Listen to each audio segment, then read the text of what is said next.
Hello friends, आप सभी का स्वागत है हमारे यूट्यूब चैनल बीपीएससी सर्कल में। आज से हम लोग बिहार दरोगा के लिए डेली एक प्रैक्टिस सेट जो है स्टार्ट करने वाले हैं। तो हम लोग डेली एक प्रैक्टिस सेट को करेंगे।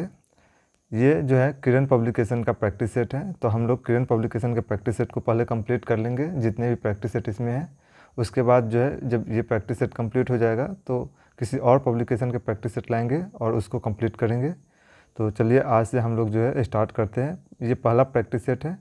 इसमें जो है टोटल 100 क्वेश्चन है, जो कि बिहार दरोगा में जितने क्वेश्चन आते हैं 100 क्वेश्चन आता है, उसी के पैटर्न पे ये प्रैक्टिस सेट बनाया गया है। तो चलिए स्टार्ट करते हैं हम लोग। पहला क्वेश्चन बोल रहा है who had call the direct action day. तो डायरेक्ट एक्शन डे जो है ये किसने इसका ये बोला था।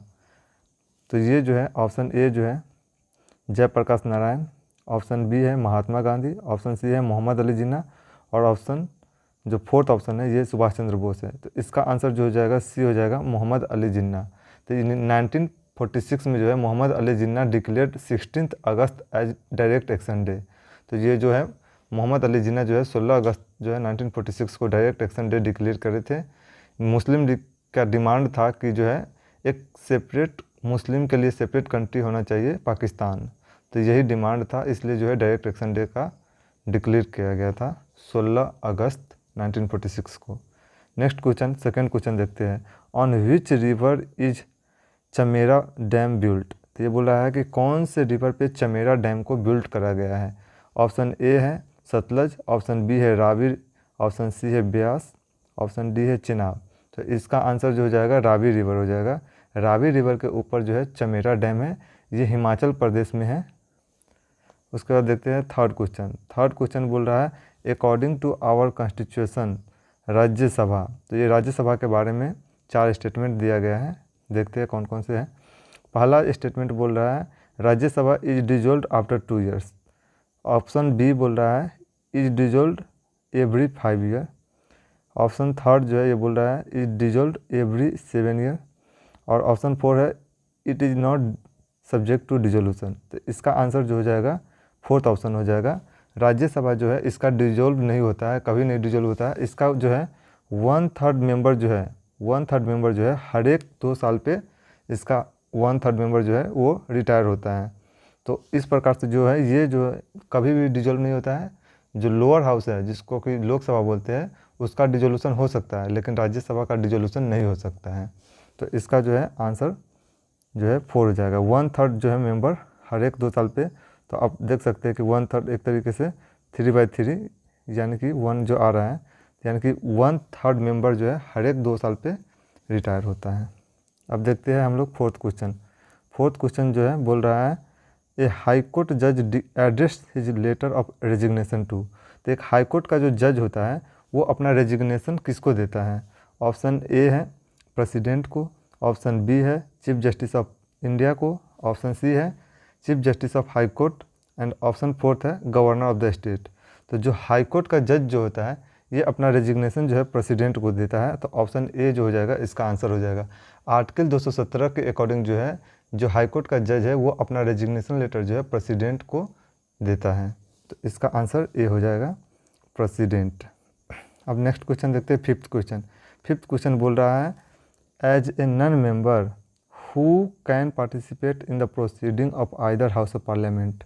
तो इनमें से कौन से है जो कि पार्लियामेंट का मेंबर नहीं है लेकिन फिर भी वो पार्टिसिपेट करता है पार्लियामेंट के प्रोसीडिंग में। ऑप्शन ए है वाइस प्रेसिडेंट, ऑप्शन बी है चीफ जस्टिस, ऑप्शन सी है अटॉर्नी जनरल, ऑप्शन डी है चीफ इलेक्शन कमिश्नर। तो इसका आंसर जो हो जाएगा अटॉर्नी जनरल, मतलब कि थर्ड ऑप्शन जो है इसका आंसर हो जाएगा। अटॉर्नी जनरल जो है आर्टिकल 76 में दिया हुआ है, इन जो है 76 में जो है दिया हुआ है कि अटॉर्नी जनरल होगा। जो ये अटॉर्नी जनरल होते हैं ये इंडियन गवर्नमेंट का चीफ लीगल एडवाइज़र होते हैं और प्राइमरी लॉयर होते हैं सुप्रीम कोर्ट में। इनको राइट होता है right to audience in all the court in India. तो ये पूरे भारत में किसी भी कोर्ट में जो है यानी कि जा करके गवर्नमेंट ऑफ इंडिया के केस को लड़ सकते हैं। साथ में जो है ये जो है पार्लियामेंट के किसी भी हाउस में, मतलब कि राज्यसभा या लोकसभा या जॉइंट सेशन जो होगा उसमें पार्टिसिपेट कर सकते हैं, लेकिन इनको वोटिंग राइट नहीं होता है। अगर मान लीजिए किसी भी बिल पे या किसी भी रिजोल्यूशन पास हो रहा होगा तो उस पर वोट नहीं कर सकते हैं ये, तो लेकिन ये सिर्फ जो है पार्टिसिपेट कर सकते हैं। अब सिक्स्थ क्वेश्चन देखते हैं। सिक्स्थ क्वेश्चन बोल रहा है fundamental duties were incorporated in the constitution of India by. तो फंडामेंटल ड्यूटीज़ को कौन से अमेंडमेंट एक्ट से जो है इनकॉर्पोरेट करा गया था? ऑप्शन ए है 32nd amendment act, option B है 42nd amendment act, option C है 15th amendment act, option D है 46th अमेंडमेंट एक्ट। इसका आंसर जो हो जाएगा बी हो जाएगा 42nd अमेंडमेंट एक्ट।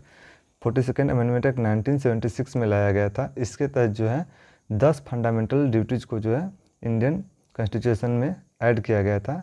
ये जो है फंडामेंटल ड्यूटी जो है पार्ट 4A में जो है इंक्लूड किया गया था। 11th फंडामेंटल ड्यूटी जो है ये 2002 में एक अमेंडमेंट किया गया था 86th कॉन्स्टिट्यूशनल अमेंडमेंट एक्ट। उसके तहत जो है 11वां जो है जो ड्यूटीज़ है उसको भी ऐड किया गया था, जिसमें हर एक पेरेंट का ड्यूटीज़ होगा। जो 11वां ड्यूटी है उसमें है कि हर एक पेरेंट का ड्यूटी होगा कि वो अपने बच्चों को एजुकेशन प्रोवाइड करेगा। और ये जो फंडामेंटल ड्यूटीज़ हैं ये स्वर्ण सिंह कमेटी के रिकमेंडेशन से जो है ये इंट्रोड्यूस किया गया था। देखते हैं सेवेंथ क्वेश्चन। सेवेंथ क्वेश्चन बोल रहा है how many languages were recognised as regional language in the constitution of India. तो ये बोल रहा है कि कितने लैंग्वेज को जो है इंडियन कॉन्स्टिट्यूशन में जो है ऐड किया गया है। तो यहाँ पे जो है ऑप्शन ए है जो है यहाँ पे गलत एक ऑप्शन दिया हुआ है, यहाँ पे 22 होगा। तो ऑप्शन ए 22 होना चाहिए, यहाँ पे 13, 14, 18। इसका आंसर जो हो जाएगा ए हो जाएगा कि जो इंडियन कॉन्स्टिट्यूशन है इसमें जो है अगर पूछा जाए कितने रिकॉग्नाइज्ड, अगर देखिए अगर ओरिजिनली पूछे तो वैसे तो 14 लैंग्वेज जो है ओरिजिनली इंडियन कॉन्स्टिट्यूशन में था इनिशियली, लेकिन एट प्रेजेंट जो है 22 लैंग्वेजेज को इंडियन कॉन्स्टिट्यूशन में ऐड किया गया है। तो यहाँ पे ये नहीं दे रहा है कि ओरिजिनली पूछ रहा इनिशियली कितनी लैंग्वेज था।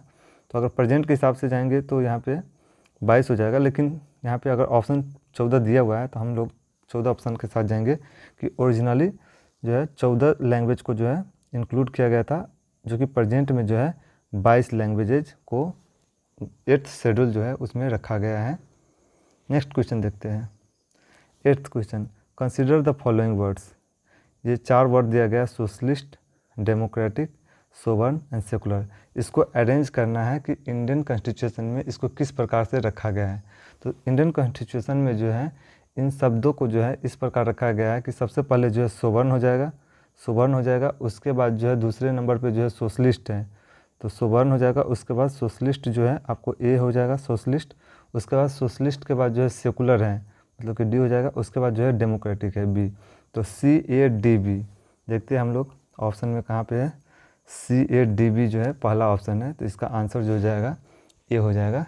पहले जो है इंडियन कॉन्स्टिट्यूशन में सोवर्न है, उसका सोशलिस्ट है, उसका सेकुलर है, उसका डेमोक्रेटिक है। 9th क्वेश्चन बोल रहा है in which house is the presiding officer is not a member of that house. तो जो प्रिसाइडिंग ऑफिसर होता है वो उस हाउस का मेंबर नहीं होता है, कौन से ये इसमें है।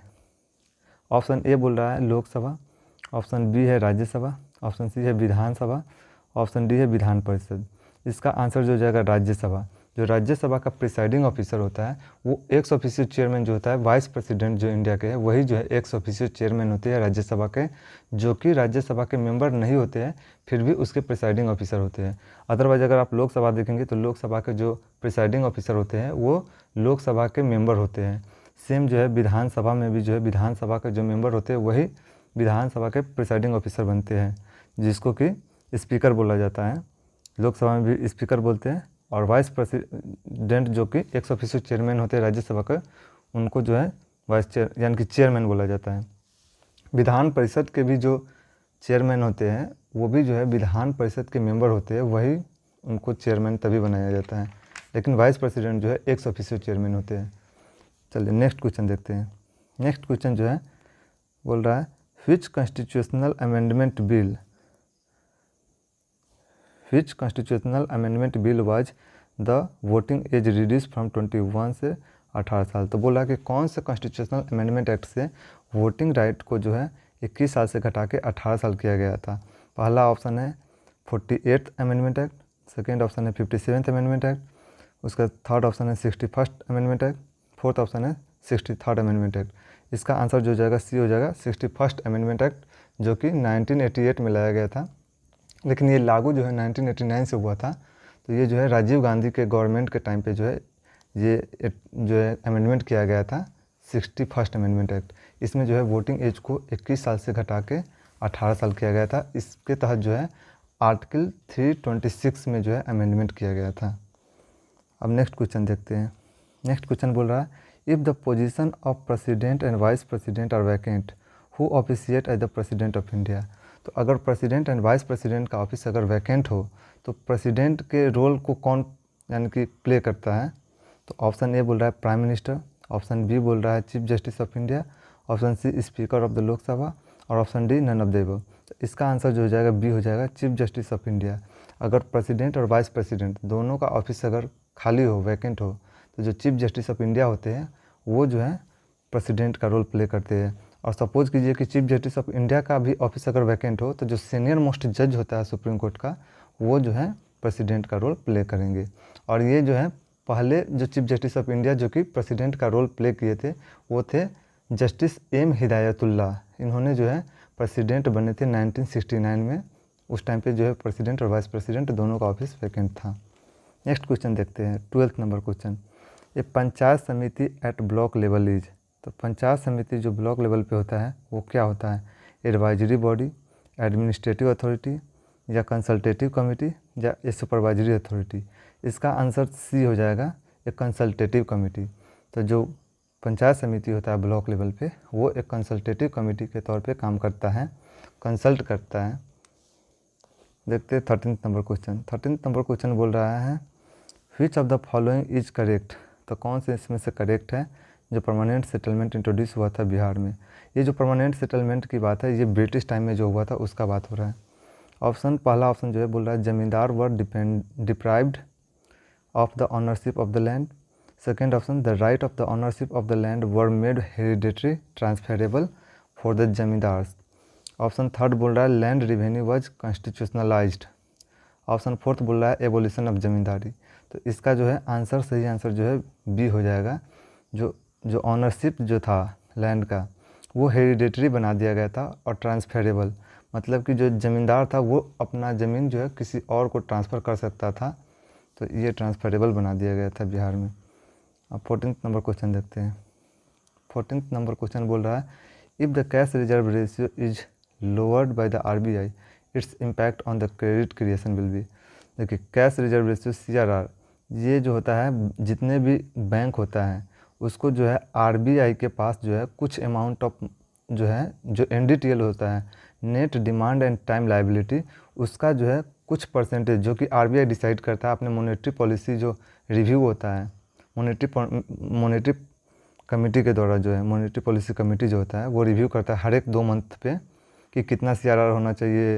ये जो CRR हो गया, SLR हो गया, ये सब जो है वही डिसाइड किया जाता है उसी में। तो ये जो है बैंक को जो है उस पर कोई इंटरेस्ट नहीं मिलता है, RBI के पास रखना पड़ता है वो पैसे। तो एक तरीके से मान लीजिए कि अगर ये पैसा बैंक को जो है बिना किसी ब्याज पे इतना कुछ अमाउंट उसको रखना पड़ता है, अगर उसमें कमी कर दिया जाए तो जो क्रेडिट क्रिएशन होगा इसमें क्या इम्पैक्ट आएगा। तो एक तरीके से इंक्रीज होगा क्रेडिट, क्योंकि बैंक अगर कम पैसा उसको रिजर्व में रखना है, मतलब कि ज़्यादा पैसा वो लोन पे दे सकता है, वो ज़्यादा पैसे किसी और को दे सकता है, लेंड कर सकता है, उस पर इंटरेस्ट आएगा, तो क्रेडिट का क्रिएशन होगा, मतलब कि इंक्रीज होगा क्रेडिट में। अगर जो CRR को बढ़ा दिया जाए तो क्रेडिट क्रिएशन जो होगा घट जाएगा, क्योंकि जो बैंक को उस पर इंटरेस्ट नहीं मिलेगा, वो पैसा उसको वैसे रखना पड़ेगा RBI के पास बिना किसी इंटरेस्ट के। तो वो पैसे जब रखेगा तो उसको इंटरेस्ट नहीं मिलेगा तो क्रेडिट क्रिएशन कम होगा, लेकिन वो पैसे कम रखना पड़ेगा तो क्रेडिट क्रिएशन ज़्यादा होगा। तो इसलिए आंसर इसका हो जाएगा इंक्रीजिट, मतलब कि ए। अब 15th क्वेश्चन देखते हैं। 15th क्वेश्चन बोल रहा है Indian development forum was earlier known as. तो इंडियन डेवलपमेंट फोरम को क्या बोला जाता था पहले। ऑप्शन ए है aid India consortium, option B है aid India bank, option C है वर्ल्ड बैंक, ऑप्शन फोर्थ जो है none of the above.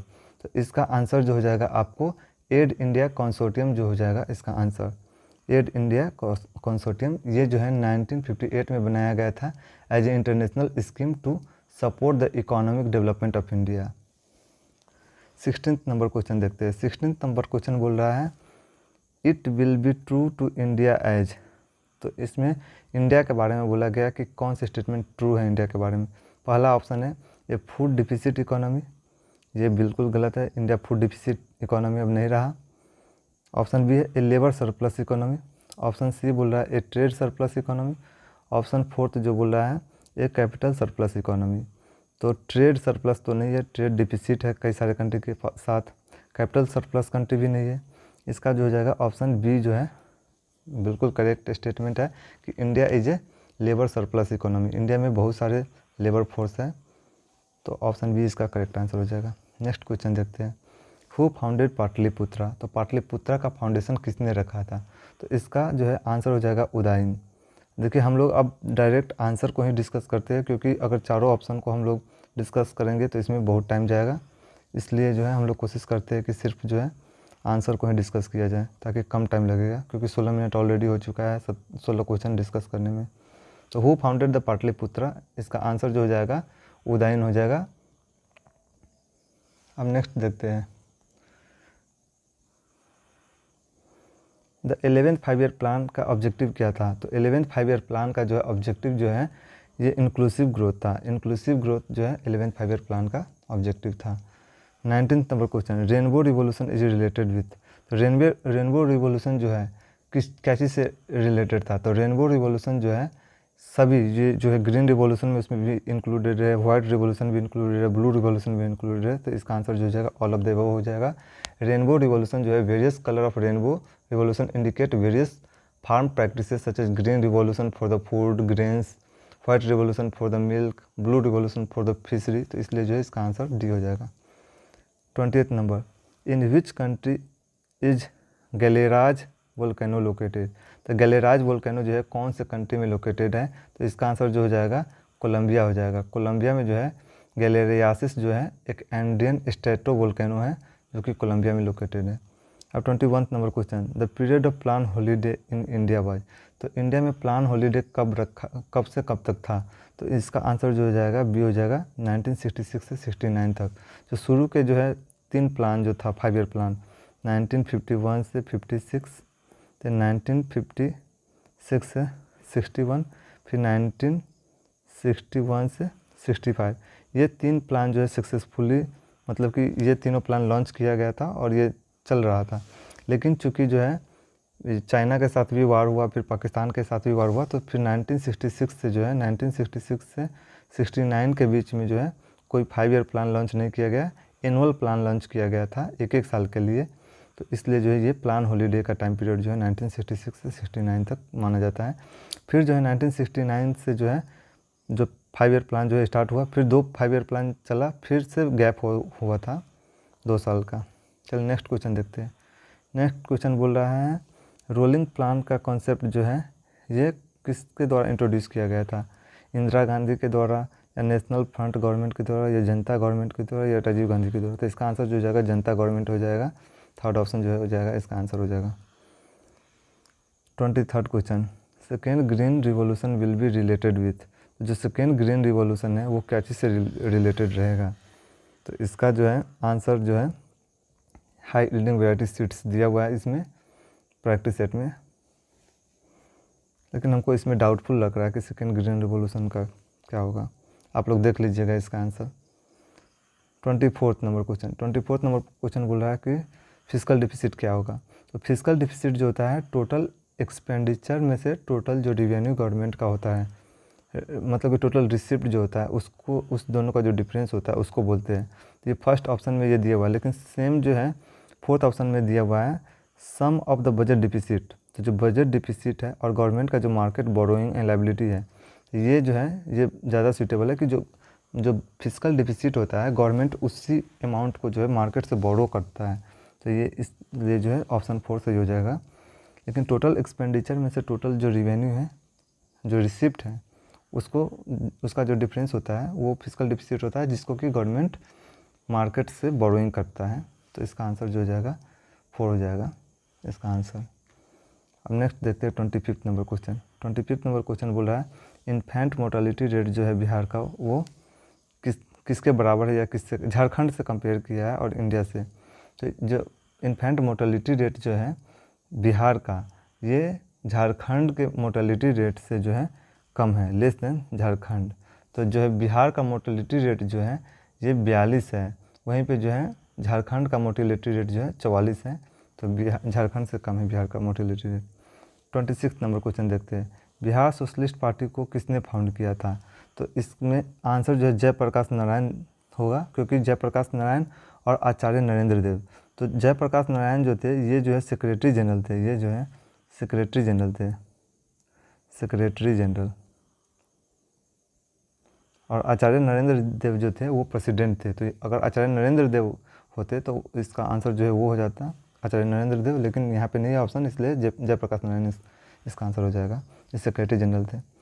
Next question जो है बोल रहा है कि जो 1857 का रिवोल्ट था उसका ब्रिटिश जो है ब्रिटिश गवर्नमेंट कहाँ के लोगों को सोल्जर में रिक्रूट किया करते थे? तो इसका आंसर जो हो जाएगा थर्ड हो जाएगा, गोरखा रेजिमेंट से जो है गोरखा, सिख और पंजाबी लोग जो थे उन लोगों को जो है ब्रिटिश गवर्नमेंट के द्वारा सोल्जर में रिक्रूट किया जाता था। नेक्स्ट क्वेश्चन बोल रहा है, in which state is the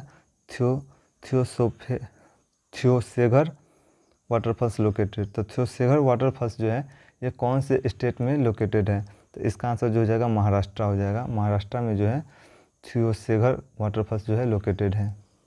next question जो है 29 नंबर क्वेश्चन देखते हैं। 29 नंबर क्वेश्चन बोल रहा है, what is the approximate percentage of total human population that live in the northern hemisphere?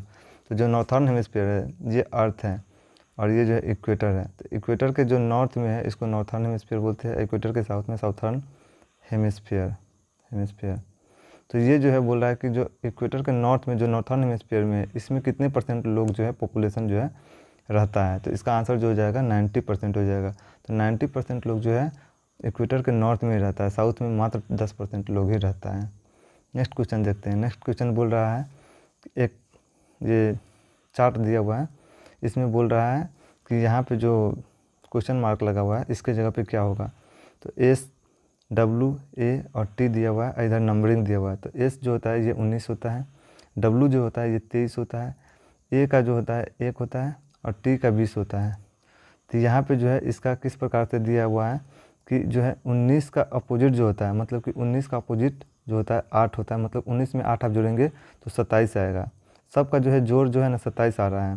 23 में 4 जोड़ेंगे 27 आ रहा है, 1 में 26 जोड़ेंगे 27 आ रहा है। तो उसी प्रकार जो है 20 में अगर 7 जोड़ेंगे तो 27 आएगा। तो 7 के जगह पे वैसे G होता है, G का 7 आता है, यहाँ पे 7 आंसर हो जाएगा।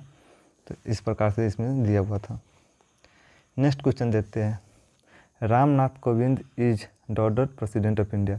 तो रामनाथ कोविंद जो थे कितने नंबर का प्रेसिडेंट थे इंडिया का? तो इसका आंसर जो हो जाएगा बी हो जाएगा, 14th जो है प्रेसिडेंट थे वो इंडिया के रामनाथ कोविंद। ये 25 जुलाई 2017 से प्रेसिडेंट बने थे।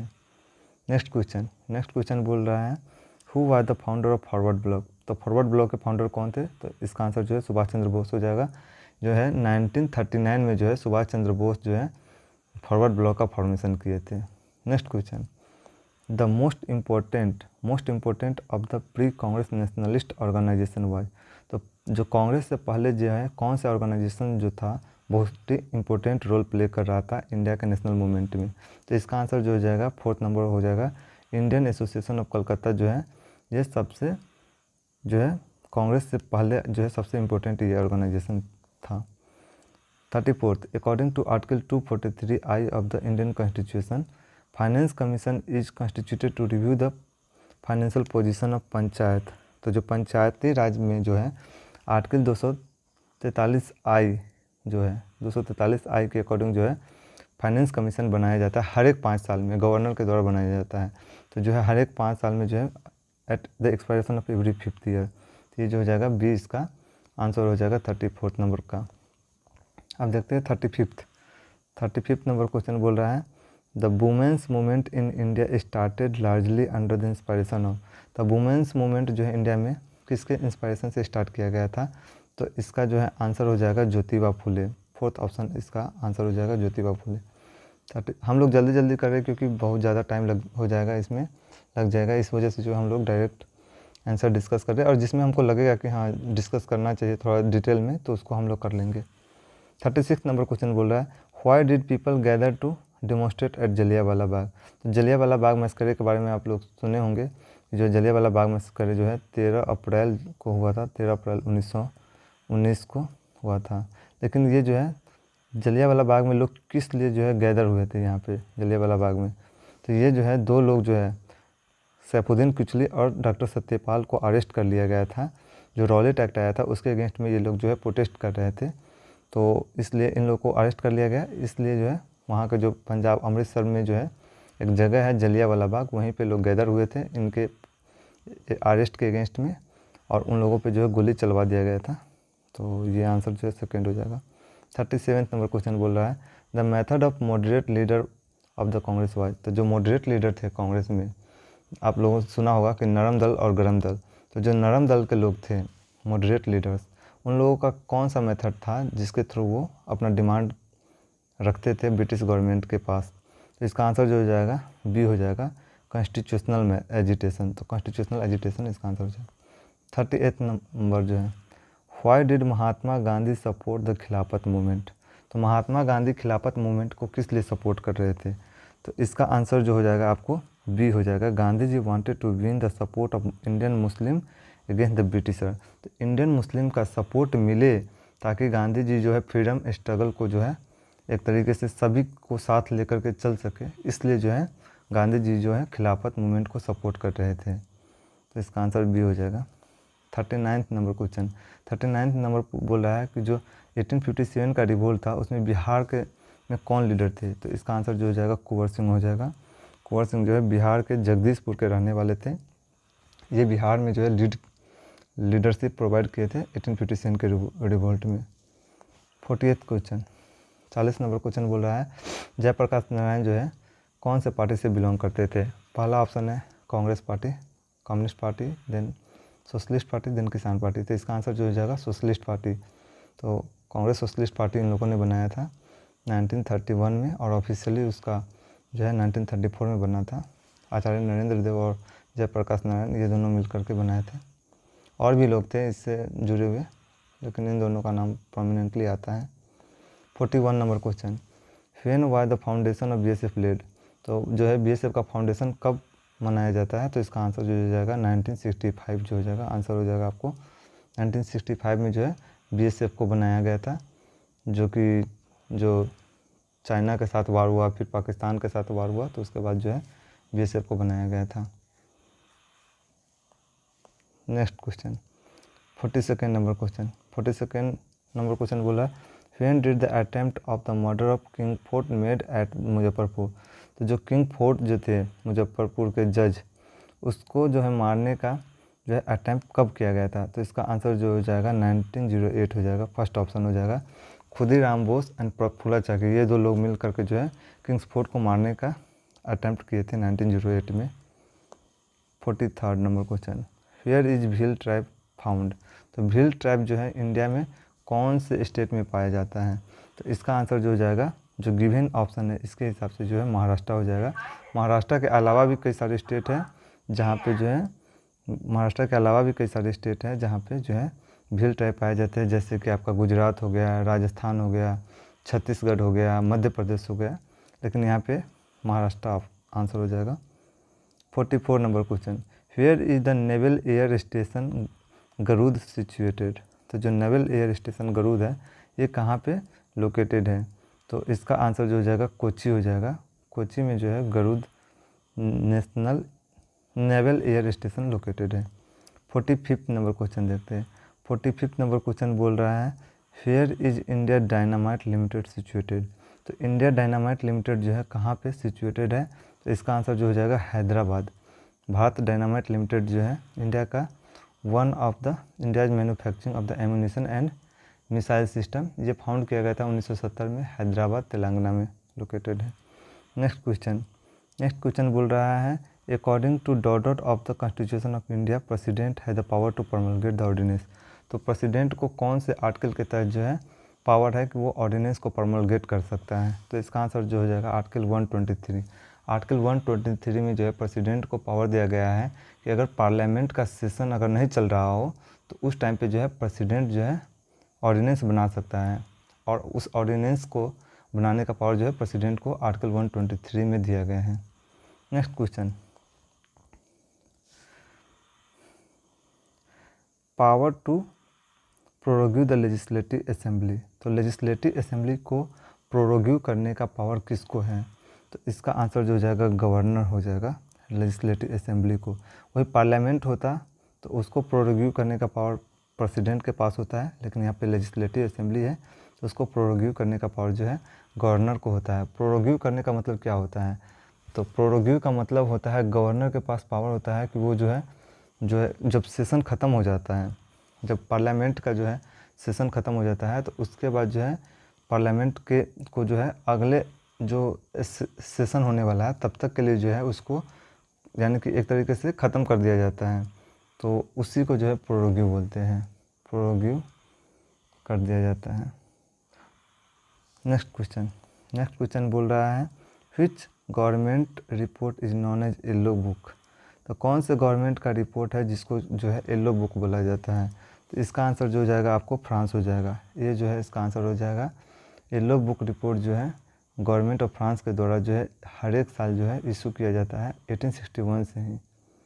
नेक्स्ट क्वेश्चन बोल रहा है when was Indian life insurance corporation established. तो Indian life insurance corporation LIC को कब इस्टेब्लिश किया गया था? तो इसका आंसर जो हो जाएगा ये हो जाएगा 1956 में जो है LIC को इस्टेब्लिश किया गया था। नेक्स्ट क्वेश्चन जो है 50वां नंबर क्वेश्चन है, बोला कि first law university in India was established in August 1887 in. तो पहला लॉ यूनिवर्सिटी इंडिया में इस्टेब्लिश किया गया था अगस्त 1887 में, कहाँ पे? तो इसका आंसर जो हो जाएगा बेंगलुरु हो जाएगा, बेंगलुरु आंसर हो जाएगा। इसमें जो है प्रैक्टिस सेट में इसका आंसर जो है त्रिवंदनम दिया हुआ है, लेकिन मैं नेट से देखा हूँ, सर्च किया था तो इसका आंसर मुझे बेंगलुरु मिला है, तो इसलिए आप लोग एक बार चेक कर लीजिएगा। अगर बेंगलुरु होगा, अगर त्रिवंद्रम होगा तो फिर सुधार कर लीजिएगा, लेकिन हमको लग रहा है कि बेंगलुरु होगा इसका आंसर। नेक्स्ट क्वेश्चन जो है बोल रहा है कि मोपाला रिवोल्ट जो हुआ था 1921 में, ये कहाँ पे हुआ था? तो इसका आंसर जो है केरला हो जाएगा। ये जो है मालाबार कोस्ट भी रह सकता है, कहीं कहीं पे जो है आपको केरला रहेगा या मालाबार कोस्ट रहेगा, तो वो भी आप लोग आंसर कर सकते हैं। तो मोपाला केरला में हुआ था, 1921 में हुआ था। उस टाइम पे जो है नॉन कॉपरेशन मूवमेंट चल रहा था जो गांधी जी का, उसी टाइम पे जो है हुआ था ये। नेक्स्ट क्वेश्चन 52 नंबर क्वेश्चन है। ये बोल रहा है 52 नंबर क्वेश्चन में कि who was the inventor of radar. तो रडार का इन्वेंटर कौन था? तो इसका आंसर जो हो जाएगा आपको रॉबर्ट वाटसन हो जाएगा। रॉबर्ट वाटसन जो है रडार के इन्वेंटर थे। नेक्स्ट क्वेश्चन जो है बोल रहा है which of the following instrument major blood pressure. तो ब्लड प्रेशर को कौन से जो है इंस्ट्रूमेंट द्वारा मेजर किया जाता है? तो इसका आंसर जो हो जाएगा सी हो जाएगा, स्फैग्नोमैग्नोमीटर जो हो जाएगा इसका आंसर हो जाएगा। इससे जो है ब्लड प्रेशर को जो है मेजर किया जाता है। नेक्स्ट क्वेश्चन देखते हैं। नेक्स्ट क्वेश्चन जो है 54 नंबर क्वेश्चन बोल रहा है कि वर्ल्ड टाइगर डे कब सेलिब्रेट किया जाता है? तो वर्ल्ड टाइगर डे जो है आपको 29 जुलाई को सेलिब्रेट किया जाता है एवरी ईयर। जो है ये 2010 से सेलिब्रेट किया जा रहा है वर्ल्ड टाइगर डे। तो 29 जुलाई को हर एक साल जो है वर्ल्ड टाइगर डे सेलिब्रेट किया जाता है। 55 नंबर क्वेश्चन बोल रहा है with which of the following field Pulitzer award is given. तो पुटलाइजर अवार्ड जो है जर्नलिज्म के लिए दिया जाता है, पुटलाइजर प्राइज हर एक साल। नेक्स्ट क्वेश्चन बोल रहा है Itimad Uddaula tomb at Agra was built by. तो इतिमाद उदौला का टॉम्ब किसके द्वारा बनवाया गया था आगरा में? तो इसका आंसर जो हो जाएगा नूरजहाँ के फादर थे इतिमाद उदौला, तो इसका टॉम्ब जो है नूरजहाँ के द्वारा आगरा में बनवाया गया था। नेक्स्ट क्वेश्चन देखते हैं 57 नंबर क्वेश्चन बोल रहा है which among the following government launch the Surya Shakti Kisan योजना। सूर्य शक्ति किसान योजना कौन से गवर्नमेंट के द्वारा लॉन्च किया गया था? तो सूर्य शक्ति किसान योजना जो है ये गुजरात गवर्नमेंट के द्वारा जो है लॉन्च किया गया था। 2018 में गुजरात गवर्नमेंट के द्वारा ये लॉन्च किया गया था। 58 क्वेश्चन बोल रहा है कि जो बुक है 1984 ये किसके द्वारा लिखा गया था? तो इसका आंसर जो हो जाएगा जॉर्ज ऑरवेल जो है, जॉर्ज ऑरवेल के द्वारा जो है ये इस बुक को लिखा गया था, जॉर्ज ऑरवेल के द्वारा। तो इससे मत समझिएगा कि ये बुक जो है 1984 जो है 1984 में नहीं लिखा गया था। ये बुक जो है बहुत पहले लिखा गया था 1949 में, 1949 में लिखा गया था। बुक का नाम 1984 है लेकिन ये लिखा गया था 1949 में जॉर्ज ऑरवेल के द्वारा। 59 क्वेश्चन जो है मैथमेटिक्स से रिलेटेड है, तो इसको आप लोग सोल्व कर लीजिएगा। अभी हम लोग जो है सिर्फ जीएस के क्वेश्चन को डिस्कस करने वाले हैं। 60 number question, which of the following human organs affected by the consumption of aflatoxin A food adulterant. तो एक फूड एडल्ट्रेंट है अफ्लाटॉक्सिन, इसको कंज्यूम करने से कौन से ऑर्गन अफेक्ट होता है? तो इसका आंसर जो हो जाएगा आपको लंग्स हो जाएगा, बी। लंग्स को जो है ये अफेक्ट करता है अफ्लाटॉक्सिन, एक फूड एडल्ट्रेंट है ये। 61 नंबर क्वेश्चन देखते हैं अब हम लोग। 61 नंबर क्वेश्चन बोल रहा है which of the following is not a permanent member of the UN security council. तो यूएन सिक्योरिटी काउंसिल का कौन मेंबर नहीं है? तो इसका आंसर जो हो जाएगा जर्मनी हो जाएगा। जर्मनी जो है यूएन सिक्योरिटी काउंसिल के मेंबर नहीं है। यूएन सिक्योरिटी जो काउंसिल है उसका परमानेंट मेंबर कौन कौन से हैं? तो उसका परमानेंट मेंबर जो है आपको चाइना है, फ्रांस है, रसिया है, यूके है और यूएसए है। तो यहाँ पे तीनों जो है ये है, फ्रांस है, यूके जो कि ब्रिटेन है, चाइना है, उसके बाद आपको यूएसए है, यूएसए के बाद जो है आपको रसिया है, लेकिन जो है जर्मनी नहीं है, इसलिए जो है आंसर ए हो जाएगा। नेक्स्ट क्वेश्चन 62 नंबर क्वेश्चन, ये बोल रहा है कि आसियान का फुल फॉर्म पूछ रहा है। तो आसियान का फुल फॉर्म होता है association of south east Asian nation. इसमें जो है 10 कंट्री का एक ग्रुप है, इसका फुल फॉर्म है association of south east Asian nation. तो इसका आंसर ये हो जाएगा, ये सी हो जाएगा answer. 63 number question, 63 number question बोल रहा है फर्स्ट रेलवे लाइन जो बिछाया गया था इंडिया में किसके टाइम पे? तो इसका आंसर जो हो जाएगा आपको ए हो जाएगा। लॉर्ड डलहौजी के टाइम पे जो है, लॉर्ड डलहौजी के टाइम पे बम्बे से थाने तक के लिए जो है 1853 में जो है पहला रेलवे लाइन इंडिया में बिछाया गया था लॉर्ड डलहौजी के टाइम पे। तो पूछ सकता है कि कहाँ से कहाँ तक? तो बॉम्बे टू थाने तक के लिए 1853 में लॉर्ड डलहौजी के टाइम पे। नेक्स्ट क्वेश्चन बोल रहा है emperor Shah Alam II gave the Diwani of Bengal, Bihar and Orissa to East India company on. तो जो शाह आलम II थे, तो जो बैटल ऑफ बक्सर जो हुआ था, बैटल ऑफ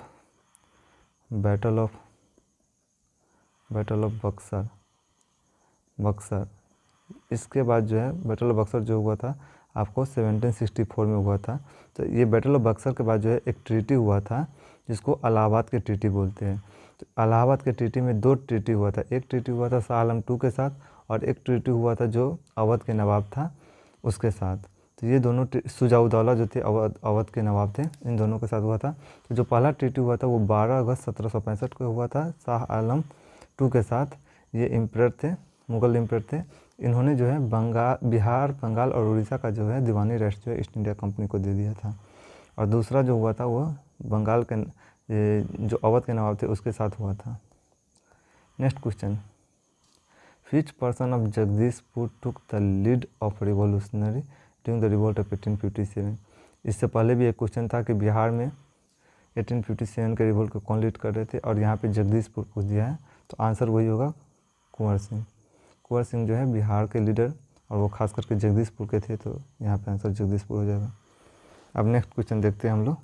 नेक्स्ट क्वेश्चन बोल रहा है कि which among the following nation is largest tractor market in the world. तो सबसे ज़्यादा ट्रैक्टर का मार्केट कौन है वर्ल्ड में? तो इसका आंसर जो हो जाएगा इंडिया जो हो जाएगा, पहले नंबर पे है ट्रैक्टर के प्रोडक्शन में भी, और मार्केट भी जो है यहाँ पे इंडिया में सबसे ज़्यादा जो है पूरे वर्ल्ड में। चाइना जो है दूसरे नंबर पे आता है। नेक्स्ट क्वेश्चन रीजनिंग से रिलेटेड है, तो आप लोग देख लीजिएगा। नेक्स्ट जो है 68 नंबर क्वेश्चन, 123 एग्रीमेंट जो है 123, ये जो है किस कंट्री से रिलेटेड है? तो इसका आंसर जो हो जाएगा ए हो जाएगा, इंडो यूएसए से जो है ये रिलेटेड है। जो इसमें 123 जो एग्रीमेंट है, इसमें जो है यूनाइटेड स्टेट्स ऑफ अमेरिका के साथ जो है इंडिया और यूएसए के साथ जो सिविल न्यूक्लियर एग्रीमेंट है उससे रिलेटेड ये एग्रीमेंट किया जाता है। उसका 69 नंबर क्वेश्चन बोल रहा है कि सैडलर यूनिवर्सिटी कमीशन का अपॉइंटमेंट किया गया था कौन से ईयर में। तो इसका आंसर जो हो जाएगा सेकेंड हो जाएगा 1917 में। सैडलर कमीशन जो है जो यूनिवर्सिटी का एजुकेशन, खास करके कलकत्ता यूनिवर्सिटी में जो रिफॉर्म्स लाने के लिए जो है इस कमीशन का अपॉइंटमेंट किया गया था 1917 में। लेकिन इनका रिकमेंडेशन जो था बाकी यूनिवर्सिटी पे भी इनका जो है उस पर रिसर्च में इनके रिपोर्ट में बोला गया था कि किस प्रकार से जो है यूनिवर्सिटी को एजुकेशन को अगर इम्प्रूव करना है तो उसके लिए जो है हायर एजुकेशन को इम्प्रूव करना होगा। तो ये इनका रिकमेंडेशन था। और भी रिकमेंडेशन था इसका, लेकिन इसका आंसर जो हो जाएगा 1917 हो जाएगा, क्योंकि 1917 में अपॉइंट किया गया था।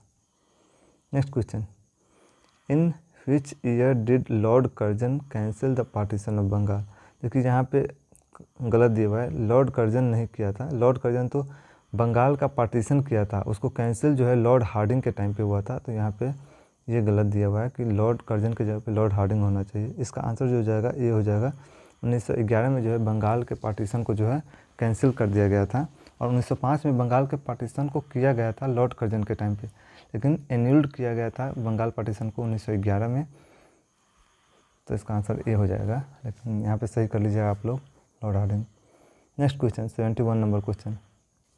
71 नंबर क्वेश्चन बोल रहा है कि when did queen Victoria declare the taking over the Indian administration under the British crown. तो जो क्वीन विक्टोरिया थी उनको कब जो है ब्रिटिश क्राउन का जो है ब्रिटिश इंडियन एडमिनिस्ट्रेशन का जो है ये दिया गया था, डिक्लेयर किया गया था। तो इसका आंसर जो हो जाएगा ए हो जाएगा, 1 नवंबर 1858। 1 नवंबर 1858 को जो है क्वीन विक्टोरिया को डिक्लेयर किया गया था taking over the Indian administration under the British crown. उसके बाद 52 नंबर क्वेश्चन देखते हैं। 52 नंबर क्वेश्चन बोल रहा है the aorta begins at the top of the. तो अरोटा कहाँ से बिगिन होता है। तो इसका आंसर जो हो जाएगा अरोटा जो होता है लेफ्ट वेंट्रिकल से स्टार्ट होता है, बी इसका आंसर हो जाएगा, aorta begins at the top of the left ventricles. 53 number question. 53 number question बोल रहा है बंटाई ड्यूरिंग द मेडिवल पीरियड, इसका मतलब क्या था बंटाई का। तो इसका जो है आंसर हो जाएगा B, system of calculating the revenue. तो रिवेन्यू कैलकुलेट करने का एक मेथड था batai. Next question 74 number question बोल रहा है when did Humayun first attack at Chunar fort. तो हुमायूं जो है चुनार फोर्ट को पहली बार कब अटैक किया था। तो इसका आंसर जो हो जाएगा 1632 में जो है हुमायूं पहली बार जो है चुनार फोर्ट को अटैक किया था।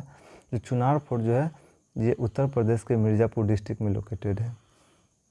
नेक्स्ट क्वेश्चन बोल रहा है 75 number question, Iltutmish appointed dot dot as his first subedar in Bihar. तो इल्तुतमिश जो है किसको जो है बिहार का पहला सूबेदार अपॉइंट किया था। तो इसका आंसर जो हो जाएगा मालिक जनी हो जाएगा, 4th ऑप्शन इसका आंसर हो जाएगा मालिक जनी। 76 नंबर क्वेश्चन बोल रहा है the last Mauryan empire was. तो लास्ट मौर्यन एम्पायर कौन था। तो इसका आंसर जो हो जाएगा बृहद्रथ जो है लास्ट मौर्यन एम्पायर था। तो 4th ऑप्शन इसका सही जवाब हो जाएगा। इसको जो है पुष्यमित्र शुंगा जो कि शुंगा डायनेस्टी का फॉर्मेशन किया था, इन्होंने ही जो है बृहद्रथ का किल कर दिया था उसको। 77 number question, who deciphered the Brahmi inscription of Ashoka for the first time. तो जो अशोका के जो ब्रह्मी इंस्क्रिप्शन था उसको पहली बार किसने डिसेपर किया था।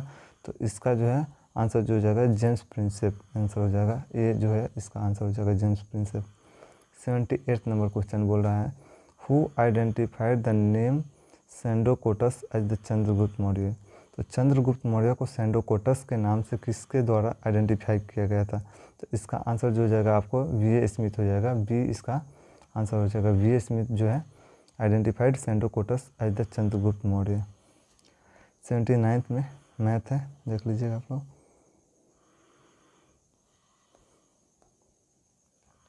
एटी वन नंबर क्वेश्चन बोल रहा है कि कितने % सीट जो है वुमेन के लिए रिजर्व किया गया है बांग्लादेश में। अब ये क्वेश्चन हमको समझ नहीं आया कि बांग्लादेश से रिलेटेड क्यों पूछ रहा है, बांग्लादेश में कितने %, लेकिन इसका आंसर जो हो जाएगा ये हो जाएगा बांग्लादेश में जो है कोई भी सीट जो है वुमेन के लिए रिजर्व नहीं है। लेकिन ये ज़रूर इंपॉर्टेंट है कि इंडिया में कितने % सीट जो है वुमेन के लिए रिजर्व किया गया है लोकसभा में और लेजिस्लेटिव असेंबली में। ये आप लोग ज़रूर याद रखेंगे कि 33% जो सीट है, 33% सीट जो नया बिल लाया गया एक्ट जो है इसमें जो है 33% सीट जो है वुमेन को रिजेक्ट किया गया है। ये जो है 128th अमेंडमेंट एक्ट, तो ये भी पूछ सकता है कि कौन सा अमेंडमेंट एक्ट, तो 128th कॉन्स्टिट्यूशनल अमेंडमेंट बिल लाया गया था, उसके तहत जो है ये जो है 33% रिजर्वेशन वुमेन को जो है लोकसभा में और विधानसभा में, तो राज्यसभा में ये नहीं लागू होगा, ये सिर्फ लोकसभा में लागू होगा और विधानसभा में लागू होगा। 82nd नंबर क्वेश्चन बोल रहा है galvanising means covering steel with a thin layer of, तो जो है स्टील को जो है गैल्वेनाइज करने के लिए, ताकि उसमें रस्टिंग ना हो, उससे बचाने के लिए क्या चीज़ का कोटिंग किया जाता है, तो इसका आंसर हो जाएगा जिंक का कोटिंग किया जाता है स्टील के ऊपर, तो इसका सेकेंड आंसर जो हो जाएगा। 83 नंबर क्वेश्चन बोल रहा है in India the third largest state according to population and 12th largest state in area, तो बोल रहा है कि पॉपुलेशन वाइज तीसरे नंबर पे और जो एरिया वाइज 12वें नंबर पे कौन से स्टेट है, तो इसका आंसर जो हो जाएगा फोर्थ आंसर हो जाएगा बिहार। तो पॉपुलेशन में सबसे ज़्यादा यूपी का पॉपुलेशन है, दूसरे नंबर पे जो है महाराष्ट्र का पॉपुलेशन है और तीसरे नंबर पे बिहार का पॉपुलेशन है। लेकिन एरिया वाइज जो है बिहार जो है 12वें नंबर पे आता है और एरिया वाइज सबसे बड़ा स्टेट जो है राजस्थान है, उस तो ये सबसे बड़ा है और बिहार 12वें नंबर पे आता है। नेक्स्ट क्वेश्चन आपको मैथ से है।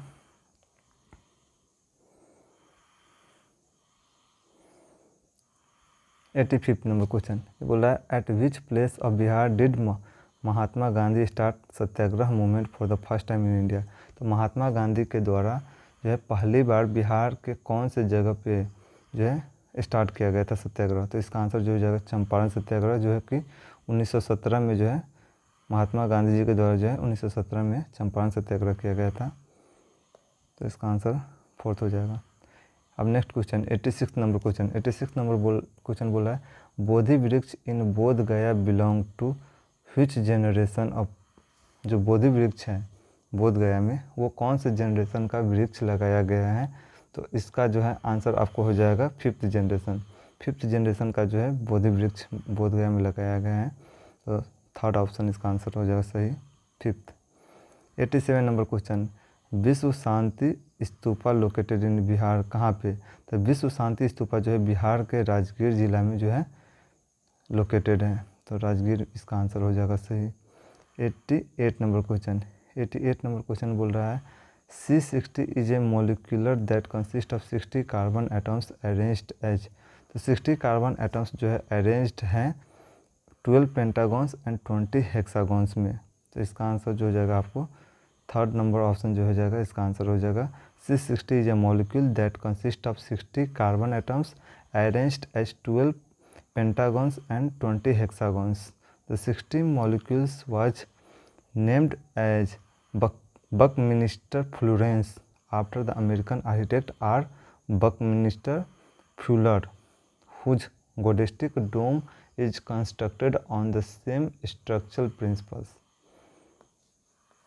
89 नंबर क्वेश्चन बोल रहा है by whom was the first republic of world established in Vaishali, तो पूरे वर्ल्ड का पहला रिपब्लिक जो है वैशाली में इस्टेब्लिश किया गया था, वो किनके द्वारा, तो इसका आंसर जो हो जाएगा फोर्थ ऑप्शन हो जाएगा लिच्छवी जो थे, लिच्छवी जो था वहाँ, जो कि अभी प्रेजेंट डे जो है आप मुजफ्फरपुर और जो वैशाली वाला ज़िला जो है ये जो है यहाँ पे लिच्छवी का शासन चला करता था, तो वही लोग जो है वर्ल्ड का पहला रिपब्लिक इस्टेब्लिश किया था, तो इसका आंसर जो हो जाएगा फोर्थ हो जाएगा।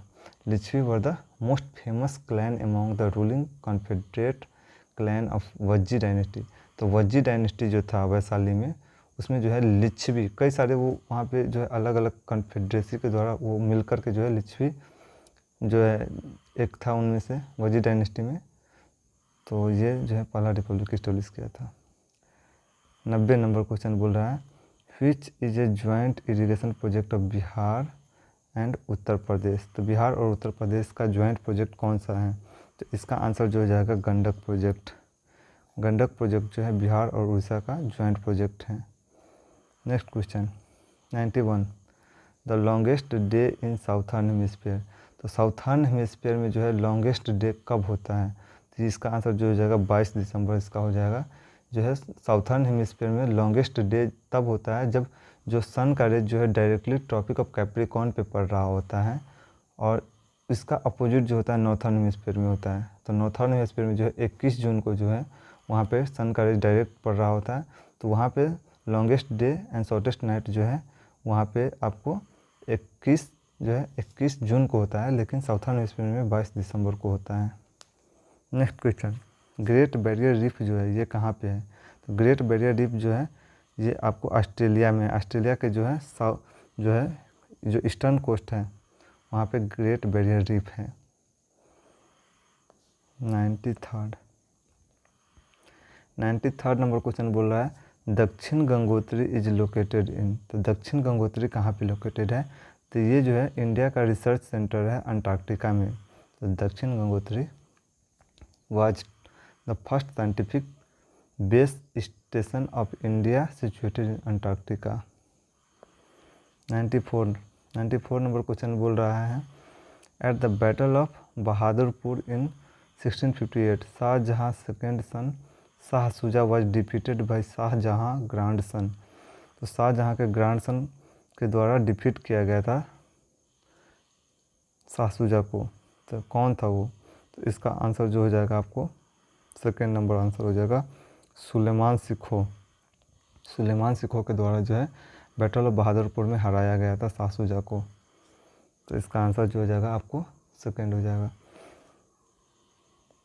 नेक्स्ट क्वेश्चन बोल रहा है कि what is the title of autobiography written by Indian boxer MC Mary Kom. तो MC मैरी कॉम के द्वारा एक ऑटोबायोग्राफी लिखा गया था, उसका टाइटल क्या था? तो इसका आंसर हो जाएगा सेकेंड ऑप्शन हो जाएगा अनब्रेकेबल।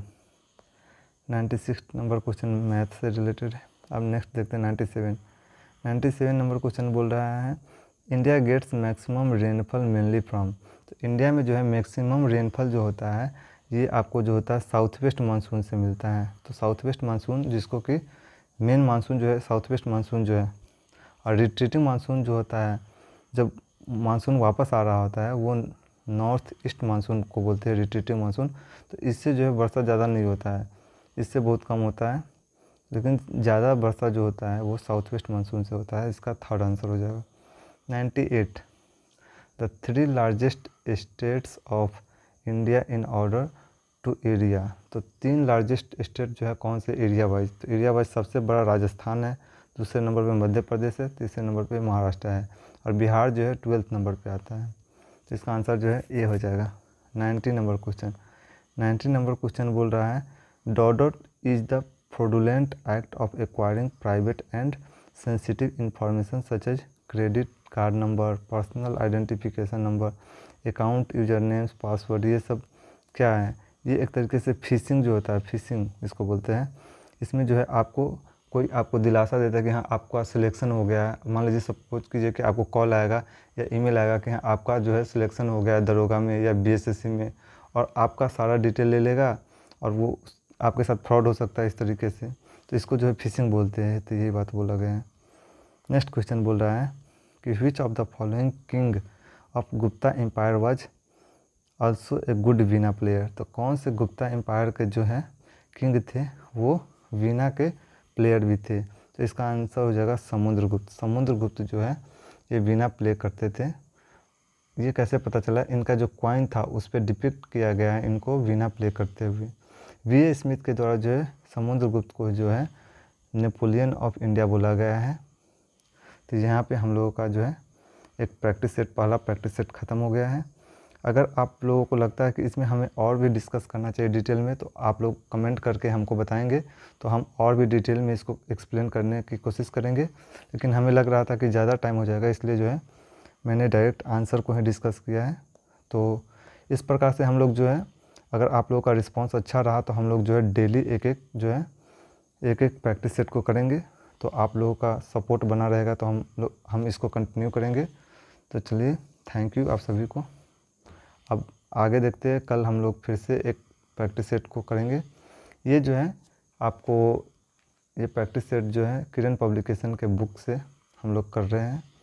इसमें 20 प्रैक्टिस सेट दिया हुआ है। इस 20 प्रैक्टिस सेट को करने के बाद हम लोग किसी और पब्लिकेशन के प्रैक्टिस सेट को करेंगे। अगर आप लोगों को इसका PDF चाहिए तो आप लोग कमेंट करके बताइएगा, तो हम PDF भी प्रोवाइड करा देंगे अपने टेलीग्राम चैनल में। टेलीग्राम का आपको लिंक मिल जाएगा हमारे यूट्यूब चैनल के डिस्क्रिप्शन में। चलिए, बहुत बहुत धन्यवाद आप सभी।